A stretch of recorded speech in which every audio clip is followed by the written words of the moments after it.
You've probably heard that keeping your brain active is important as you age. But here's what most people get wrong. Not all mental activity is created equal. Doing the same crossword puzzle you've done 100 times, watching television for hours, or scrolling through your phone, these things occupy your mind, but they don't actually challenge your brain in the way that builds new connections and protects your memory. The good news is that neuroscience has become very clear about which specific types of mental activity genuinely strengthen the brain after 60, and several of them are activities you might never have considered exercise at all. Today I'm going to share 5 brain exercises that are backed by solid research, completely free and easy to start today. No apps, no equipment, and no prior experience required. My name is Dr. Elena, and every week I bring you practical, science-based information on cognitive health for people over 60. If you're new here, welcome, and please subscribe so you never miss a video. Here's the key concept to understand before we get into the exercises. Novelty. The brain grows and forms new connections in response to new challenges. When something is unfamiliar, difficult, or requires you to think in a different way, that's when neurons fire, connections strengthen, and the brain gets stronger. When something is routine and automatic, even if it feels mentally engaging, the brain is essentially on autopilot. It's coasting, not growing.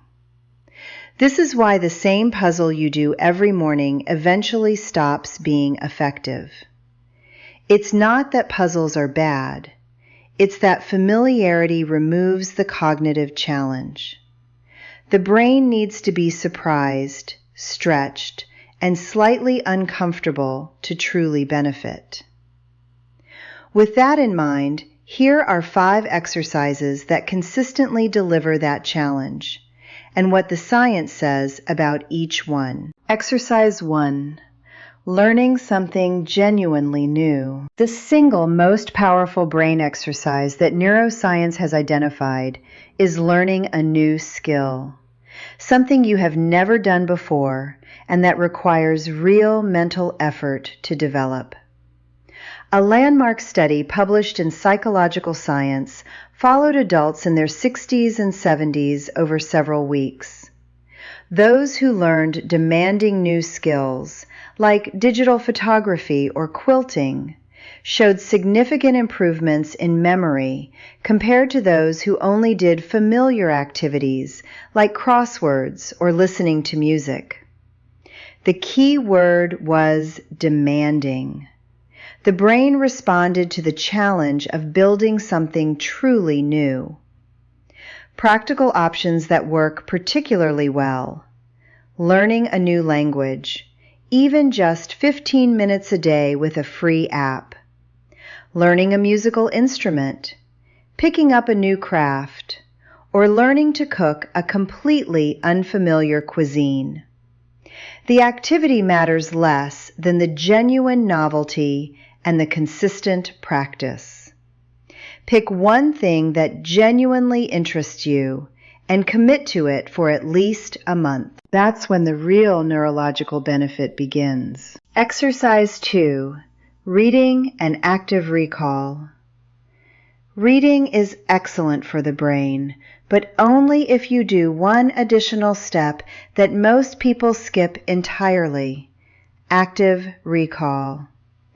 After reading a chapter, a news article, or even a few pages of a book, close it and try to summarize what you just read out loud or in writing.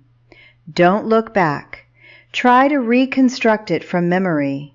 What were the main points? What surprised you? What do you want to remember? This practice, called retrieval practice in neuroscience, is one of the most well-documented methods for strengthening long-term memory. Every time you retrieve information from memory, you reinforce the neural pathway that stores it, making it easier to access in the future. It takes about 2 extra minutes per reading session and delivers results that passive rereading simply cannot match. Start tonight.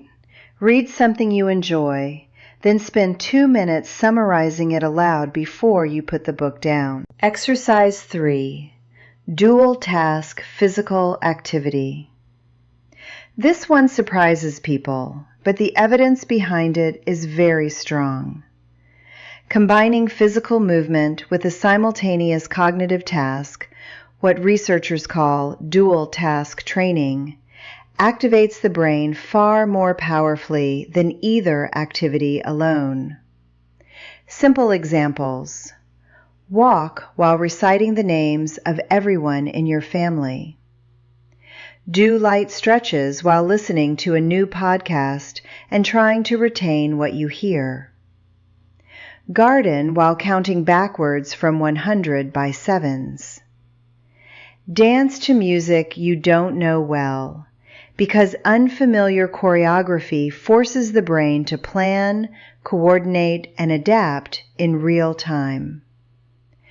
Studies on dual task training in adults over 60 consistently show improvements in executive function, attention, and processing speed, the cognitive abilities that tend to decline earliest with age. And because it combines movement with mental effort, it also delivers the cardiovascular benefits that support brain health from the inside out. Exercise 4. Meaningful social conversation. This may be the most underrated brain exercise on this list, and the one that requires the least effort to add to your day.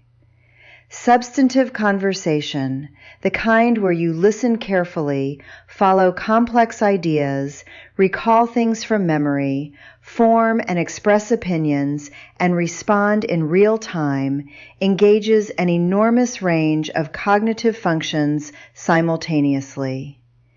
It exercises language, working memory, emotional intelligence, and attention all at once.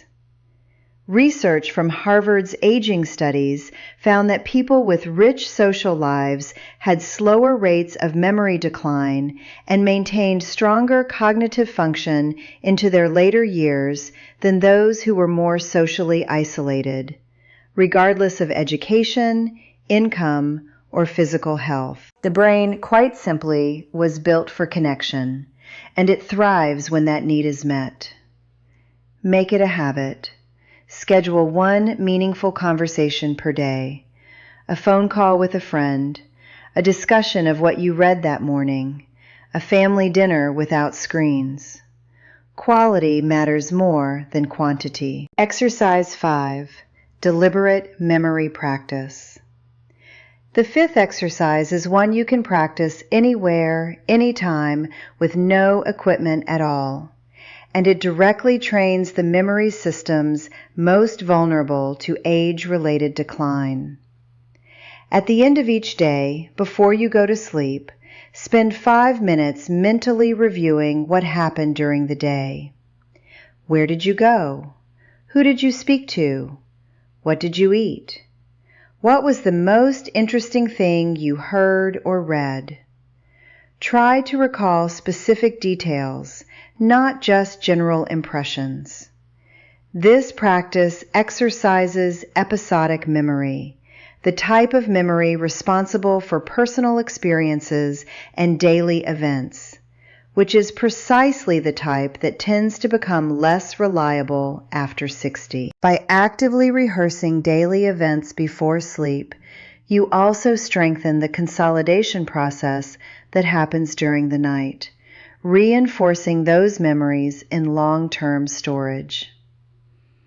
You can also extend this practice by keeping a brief daily journal, even just 3 sentences. The act of writing forces more deliberate recall and adds an additional layer of memory reinforcement. 5 minutes before bed, That's all it takes. Let's recap. The 5 brain exercises that genuinely work after 60 are learning something completely new, because novelty is what triggers the brain to grow new connections. Reading with active recall, because retrieving information strengthens memory far more than rereading it. Dual task physical activity, because combining movement with cognitive effort activates the brain more powerfully than either one alone. Meaningful social conversation, because the brain was designed for connection and declines faster without it. And deliberate daily memory review, because practicing recall at the end of each day directly trains the memory systems most at risk. None of these require special equipment, subscriptions, or hours of your time. What they do require is intention, choosing to engage your brain actively every single day. If this video gave you something useful, share it with someone who might benefit, a friend, a sibling, or a partner. The more we talk about brain health, the better equipped we all are to protect it. Subscribe to the channel if you haven't yet. Every week, a new topic on memory and cognitive health, always practical and always backed by science. Tell me in the comments, which of these 5 exercises are you going to try first? I read every single comment and I'd love to hear from you. Take care of your mind. See you in the next video.